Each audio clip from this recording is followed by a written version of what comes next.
Assalamualaikum warahmatullahi wabarakatuh. Perkenalkan, saya Mona Ibnu Jati, hijranin 158, dari kelompok 1 Psikologi 5D, mata kuliah Psikologi Komunitas. Di sini saya akan menjelaskan materi mengenai peran individu dalam psikologi komunitas. Seperti yang kita ketahui bahwa manusia itu berbeda dengan makhluk ciptaan Tuhan lainnya, karena manusia ini memiliki pikiran yang mampu menganalisis sesuatu berdasarkan pengetahuan dan juga pengalamannya. Nah, menurut Rudyardanta tahun 2011 dalam buku Psikologi Komunitas, kegiatan jiwa manusia ini tidak hanya aktivitas motoris atau gerak fisik saja, tetapi juga mencakup aspek kognitif, yaitu untuk mengenal atau memahami, dan juga aspek emotif untuk merasakan. Kemudian Ki Hajar Dewantara juga membagi 3 golongan kegiatan jiwa atau yang biasa disebut dengan trikotomi jiwa atau trisakti jiwa, yang terdiri dari kekuatan cipta, yaitu untuk berpikir, rasa untuk merasakan, dan karsa untuk berkehendak. Di mana dalam psikologi sendiri juga ada istilah id, ego, dan superego. Nah, kemudian manusia pasti ketika melakukan sesuatu itu didasari oleh sebuah motif atau dorongan. Jadi setiap kegiatan jiwa manusia itu didorong oleh motif atau dorongan. Karena motif atau dorongan ini alasan dasar yang mendorong seseorang untuk bertindak. Contohnya seperti seseorang belajar, dorongan dari dalam dirinya atau dorongan kognitifnya itu mereka ingin tahu. Sedangkan dorongan dari eksternalnya atau dari dorongan sosialnya, seseorang belajar karena ingin lulus ujian seperti itu. Motif dapat berupa sederhana atau kompleks yang bisa mencakup dari gabungan beberapa alasan. Kemudian pembahasan selanjutnya yaitu mengenai psikologi komunitas. Psikologi komunitas itu sendiri membahas bagaimana kelas sosial mempengaruhi seseorang. Psikologi komunitas ini berfokus pada pencegahan masalah sosial sebelum menjadi lebih serius. Nah, psikologi komunitas ini berbeda dengan psikologi sosial, di mana psikologi sosial lebih menekankan fenomena interaksi individu dengan lingkungannya, sedangkan psikologi komunitas ini lebih diarahkan pada pemecahan masalah sosial melalui pengetahuan psikologis. Kemudian ada peran individu dalam psikologi komunitas.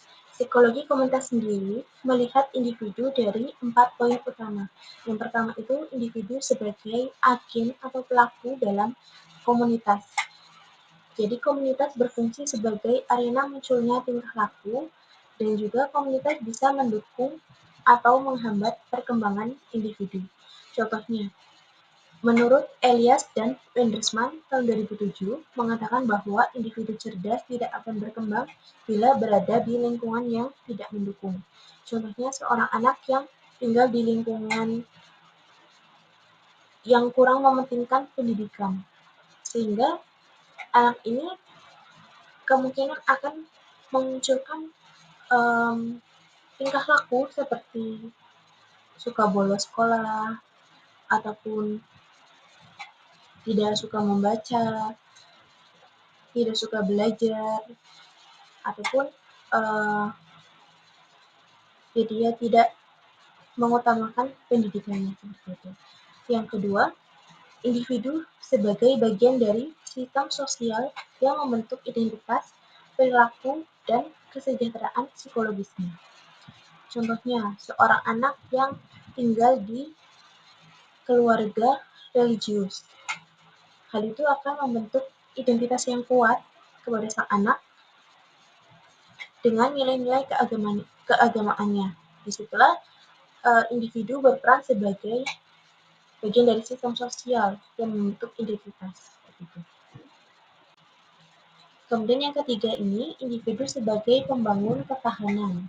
Nah, menurut Marx, individu yang berdaya atau empowered lebih mampu mengatasi tantangan dan membantu membangun ketahanan komunitas. Contohnya, sebuah desa yang terkena bencana banjir. Nah, warga ini saling membantu. Ada yang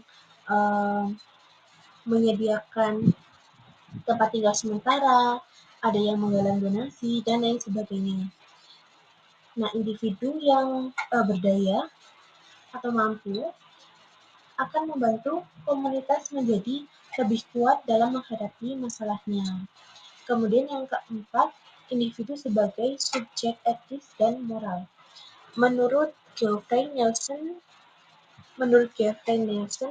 dan Isaac, individu memiliki tanggung jawab moral dan etis untuk mewujudkan keadilan sosial serta kesejahteraan bersama dalam komunitas. Contohnya, ketika ujian tengah semester, ada seorang mahasiswa yang dia tidak ikut mencontek saat ujian, di mana satu kelas itu semuanya mencontek, tapi seorang mahasiswa ini dia tidak ikut mencontek karena dia sadar bahwa tindakannya itu tidak adil dan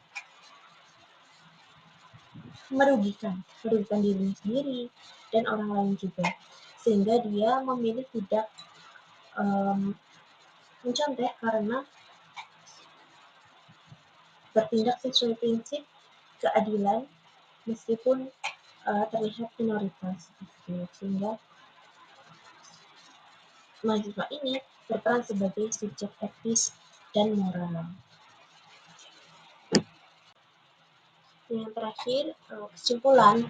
Jadi dari yang sudah saya bahas tadi dapat disimpulkan bahwa perilaku manusia dalam psikologi komunitas dipahami sebagai hasil interaksi antara aspek internal manusia yang berupa kognisi, emosi, dan konasi dengan lingkungan sosial tempat ia hidup.